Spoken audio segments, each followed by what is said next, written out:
Addictions. Yeah, there's a subject for you. Addictions. We all have them in some form or another. Could be to a substance, to a way of thinking, a way of being. We can get fixated about anything and think that our good feelings come from that. They don't, but that's what we believe. So for me, I had two, and the first one was shopping. I loved clothes. I still do, but I really loved them a lot more before. And yeah, if I was tired, if I was low, if I was angry, if I'd done a big deal, I wanted to celebrate, there I went, and I would buy clothes, shoes, accessories, bags, and sometimes I was just too tired. But as soon as I enter the shop and I'd look and I'd feel the fabric, I'd look at the colors, I'd plan how I could coordinate them, where I would wear them, all the thinking about my tiredness or whatever state of mind I was in went. And I was just focused on that in the moment. And I had clothes for casual wear, smart wear, sports wear, evening wear, Asian wear.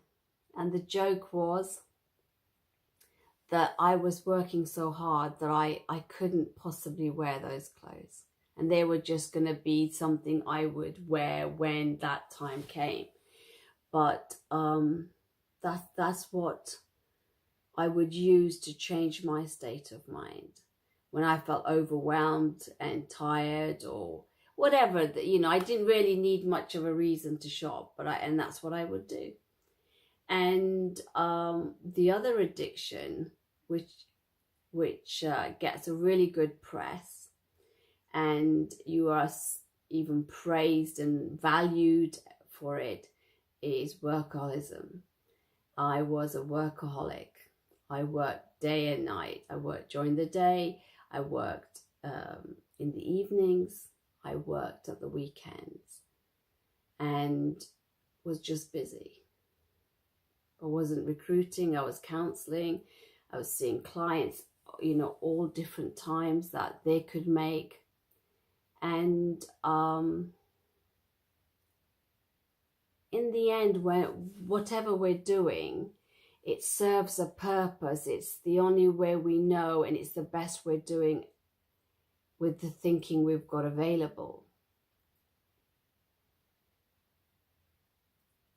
Until we know better. And when we know better, we do better. So even someone who self-harms, you could think, well, how could someone do that? Because it's hurtful, it's hurting. But if they feel their life's out of control and they want to feel some kind of control, and that gives them control, as they plan to do it, all the thinking they have starts to fall away. And they're just thinking about what they're going to do. And when they're caught, they actually release endorphins, which makes them feel good.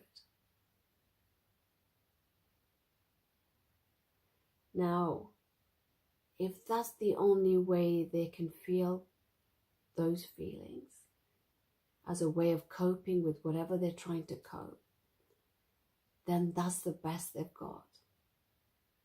And everybody does it in their own way.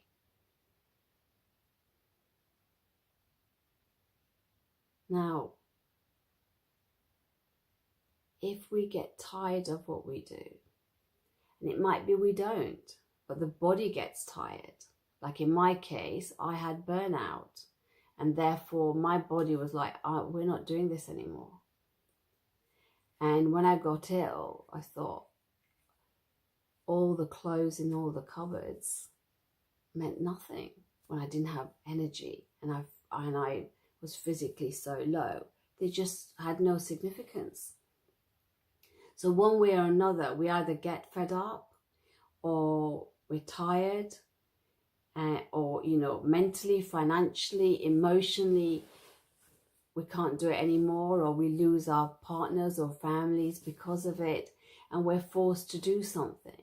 And it's only when we want to change does the change occur. Not for someone else, not because it's the right thing to do. You've got to really want the change.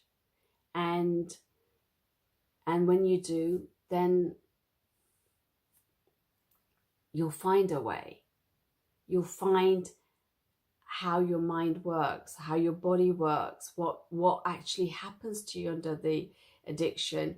And then you realize that you have choices, and the understanding enables you to make healthier, better choices. So if that's something you're up against, let's talk about it. Let's talk about what you think you're getting and what you're running away from. What is it that you're afraid of? What feelings do you run away from or overwhelm you that make you do things that hurt you? It could be mentally or emotionally, or it could be financially. But the willingness to want to understand and to create change is crucial for that to happen. And I've worked a lot with addictions, a lot of people who've been addicted to substances, drugs, alcohol, abusive relationships even. So it's a subject I understand well, and I've seen in my own life with my own husband, who had a compulsive addiction. He was a compulsive gambler. So it's a subject I know well and understand. So let's explore it, let's talk about it, and have a deeper understanding of what goes on and what's really possible when you want to change that.